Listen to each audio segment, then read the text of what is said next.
Les grands patrons sont-ils tous des voyous? C'est la question dont débattent Guillaume Roquette du Figaro Magazine et Renaud Dely du Nouvel Observateur. Alors cette affaire Varin, une fois de plus, met le doigt sur les pratiques de certains grands patrons. On se félicite aujourd'hui que Philippe Varin, en moins de 24 heures, ait renoncé à cette fameuse retraite chapeau.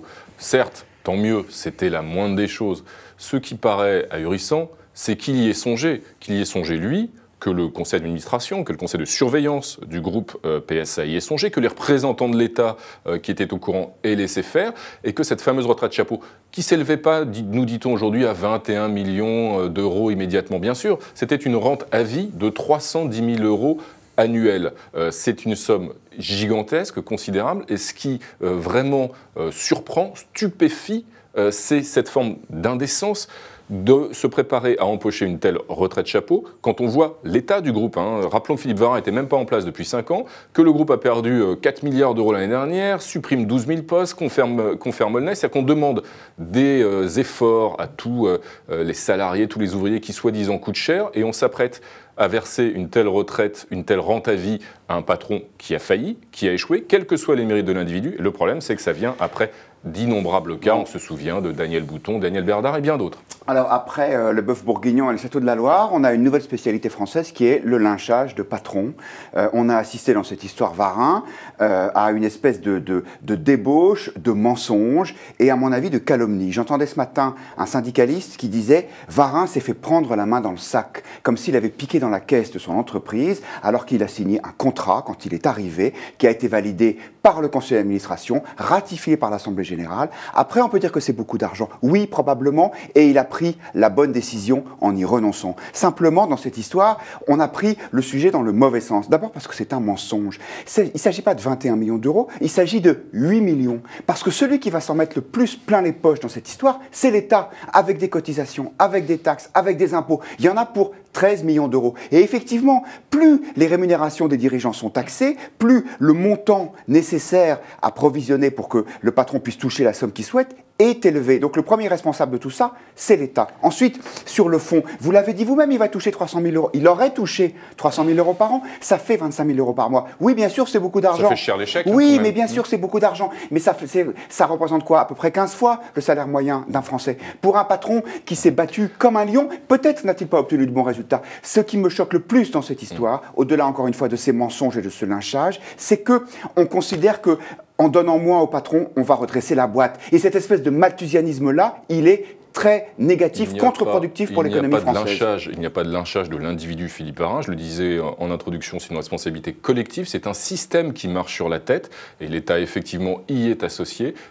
Ça n'est pas la personnalité de Philippe Varin qui est en cause, même s'il a lui aussi commis une faute et heureusement qu'il a fini par y renoncer. Ce qui est étonnant dans ce système, c'est que la droite, qui en règle générale a une conception assez sécuritaire de la vie en société, qui considère plutôt que l'homme est un loup pour l'homme et qu'il faut légiférer pour justement réprimer en matière de sécurité, en matière d'immigration, ou pour lutter contre les fameux fraudeurs, les fameux assistés qui s'en mettraient plein les poches. Eh bien, en revanche, elle est étrangement rousseauiste dès qu'il s'agit des patrons.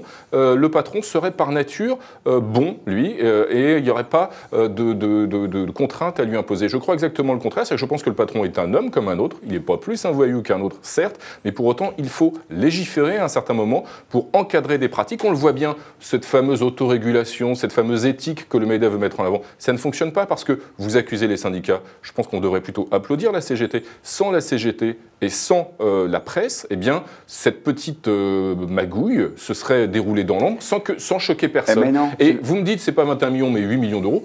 8 millions, c'est quand même déjà pas mal, encore une fois, au vu des résultats. Vous savez très bien que ce n'est pas 8 millions d'euros, c'est 8 millions d'euros qui sont provisionnés parce en partant d'une espérance de vie de M. Varin de 25 ans, parce que c'est une obligation légale. Il faut mettre de côté l'argent, tout l'argent, d'un seul coup, c'est la législation qui fait ça. Mais je ne vous demande pas de pleurer sur son sort. Je vous dis simplement plusieurs choses. Un, vous dites, les patrons sont-ils les assistés comme les autres? La grande différence entre le revenu d'un patron et un revenu d'assistance, c'est que le revenu du patron, c'est son entreprise qui le lui paye. Ce n'est pas l'État, ce n'est pas les Français avec leurs impôts. Deuxième point, je continue. Vous dites, il faut plus de régulation. Oui, le capitalisme, ce n'est pas une cour de récréation. C'est vrai, c'est un milieu qui est dur, c'est un milieu milieu dans lequel, pour attirer les talents, il faut les payer très bien. Et rien n'est plus difficile que d'être le patron d'une entreprise en difficulté. Et si on commence à instaurer des salaires maximum, si on commence à faire passer les dirigeants d'entreprise devant un tribunal de syndicalistes pour savoir est-ce que c'est trop, ce sera toujours trop. Et c'est ça qui m'inquiète le plus, si vous voulez, c'est que dans cet état d'esprit de jalousie sociale, d'égalitarisme forcené, on est en train de casser le système, le ressort du système français et de l'attractivité. Juste un dernier mot. Vous avez vu en Suisse, il y a eu un référendum pour savoir s'il fallait plafonner les rémunérations des dirigeants, qui sont très importants dans ce pays-là aussi. Les Suisses ont répondu non, c'est une marque de sagesse. Et quand un patron est mauvais, on le vire. Patron, c'est un... On le vire et on ne le récompense pas de la sorte. On ne le récompense pas avec une telle somme. François Fillon avait promis de légiférer en la matière, de supprimer les retraites de chapeau. Le candidat Nicolas Sarkozy l'avait promis en 2012. Le candidat François Hollande l'avait promis aussi. C'est la promesse numéro 7 de ses engagements. Tout cela, quelle que soit la droite ou la gauche au pouvoir, les députés UMP, les parlementaires UMP ont envisagé de le faire en 2010 et en 2011, et les deux fois, ils ont reculé. Donc il y a une responsabilité politique. Je n'accable pas un camp plus que l'autre. Il y a une impuissance du politique qui est prêt à légiférer, à encadrer, à réprimer dans des tas de domaines de la société, et jamais, en revanche, à encadrer des comportements qui, si on laisse faire, ont vocation aussi à aller dans l'excès ou dans la triche. Moi, je pense justement aux vrais patrons, aux petits patrons, aux chefs d'entreprise qui, eux, se démènent, qui travaillent dur, qui se lèvent tôt. Et qui gagnent 3 000 euros par mois en moyenne. Et dont l'image est salie, dont la réputation est brisée par ce genre de comportement. Ceux qui aiment vraiment les vrais patrons, les entrepreneurs, ceux qui créent des emplois, devraient au contraire inciter, pousser à ce qu'il y ait une régulation, une législation beaucoup plus ferme pour encadrer des comportements de patrons, entre guillemets, voyous, qui sont des exceptions, certes, mais dont le fonctionnement, dont l'attitude entache l'ensemble du fonctionnement de l'économie. Laissez-moi 5 secondes pour dire que ceux qui aiment l'entreprise et ceux qui aiment les entrepreneurs ont une obsession, que l'État se mêle de ses affaires. Laissez le système se réguler. Qui a incité M. Varin à renoncer à sa retraite chapeau? C'est le Figaro qui l'a révélé. Ce sont les dirigeants du MEDEF. Il y a une autorégulation. Laissez-la se faire. La presse aussi. La presse et les syndicats ont joué un rôle important.